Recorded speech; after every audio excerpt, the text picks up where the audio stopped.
Hello my dear friends. Today I would like to talk to you about the advantages of field coil loudspeakers. In particular, the ability to be able to change some of the electrical parameters by adjusting the power through the field coil. Now, in my opinion, this is a very powerful feature, because when you're trying to match a loudspeaker to a certain type of enclosure or a system, even these electrical parameters play an important role. One of the most important parameters is something that we call a Q, and I'm pretty sure you are familiar with it, the electrical Q, mechanical Q, and the total Q of a loudspeaker driver. And when it is incorporated in an enclosure, it comes the system Q. Now, the Q value just tells us how a system is, how well it's damped. Is it underdamped, overdamped, or critically damped, and so on. But it can be used in a way to see how things match together in such a loudspeaker system. With a permanent magnet driver, this parameter is basically fixed. You cannot change it. So whatever the designer had in mind, that's the parameter you have. But with a field coil loudspeaker, you'll be able to adjust this value, and therefore you can basically tune the driver to really match the enclosure. So this can be valuable for a new design, but also for the case where you already have an enclosure and you would like to change the drivers, for example, right? You don't have to to look for a driver that really matches that enclosure, but with a field coil driver we can adjust a little bit and make sure that it will work very well in your enclosure. So for this I've prepared a little bit of a test setup. I have here the beautiful Paladin driver, and I've connected it to a power supply, and we have a DATS measurement system to measure some of these electrical parameters. And we will try to plot on this screen the impedance, the electrical impedance, or impedance. I'm not sure which is, I think it's impedance, but I got used to impedance, so I'm sorry if it's not the correct pronunciation. But basically, plotting the impedance, we will see a peak in this graph, and that peak represents the resonance frequency. The shape of that peak will give us the actual electrical Q value, and we will be able to see how adjusting power through the field coil changes this value. Okay, so we can probably begin by setting a value of about 0.7 amperes. That's a good starting point for the Paladin.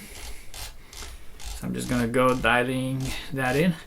This is a voltage supply, but because the test is short term, we don't really need a current source. A voltage source will do just fine.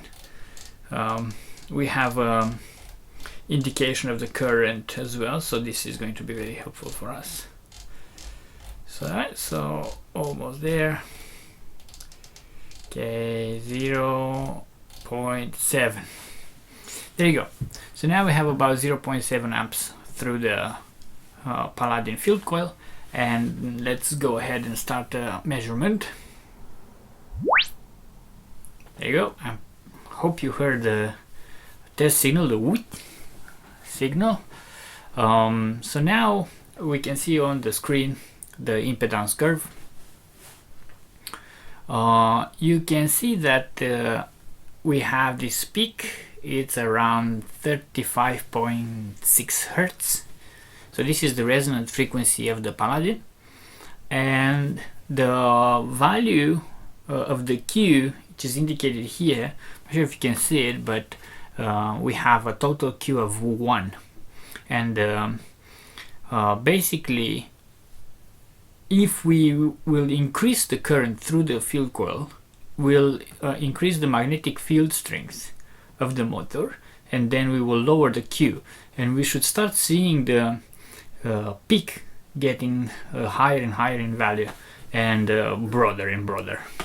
So this is the effect we will see on the impedance and the modification of the Q, which means that we will be able to adjust the loudspeaker to match certain types of enclosures.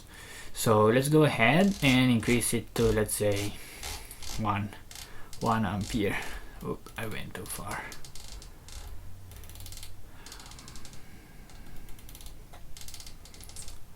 Okay, 1. Okay, so let's save this measurement so that we can stack them and see how it evolves. Okay, 1 ampere signal. Okay, so the green trace is the previous measurement and the blue trace is the current measurement, and as expected the peak is higher and also broader. So now the Q is about 0.66, so 0.7. So we went from a Q of 1 to a Q of 0.7 by increasing the current. Let's save this measurement as well, and then let's increase the current to, let's go to 1.5.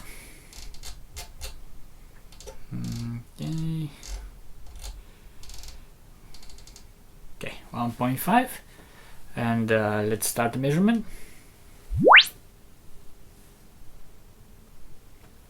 There you go. So now the pink trace is the previous measurement and the blue trace again is the new one, and we can see again the peak is bigger and it's broader, right? The rest of the impedance, as you can see, it's not really affected by this, only the peak around the resonant frequency. So currently with 1.5 amperes, the Paladin will give you a total Q of 0.4. Okay, let's save this measurement as well. What's this? 3. Okay. Now let's go to this power supply goes to 2 amperes, so let's go all the way up to 2 amps. There you go. 2. Okay, and let's perform the measurement. There you go.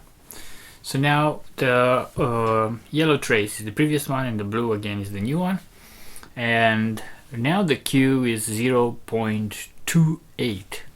Okay, so going from the bottom, now you have a Q of 1, then 0.7, then 0.4, then 0.28, right? So 0.3, let's say. So as you can see, adjusting the current through the field coil gives you quite a nice range of loudspeaker Q that you can adjust to match the loudspeaker system that you want. In my opinion, this is a very, very powerful feature, and it's something that really you cannot achieve with the permanent magnet type drivers.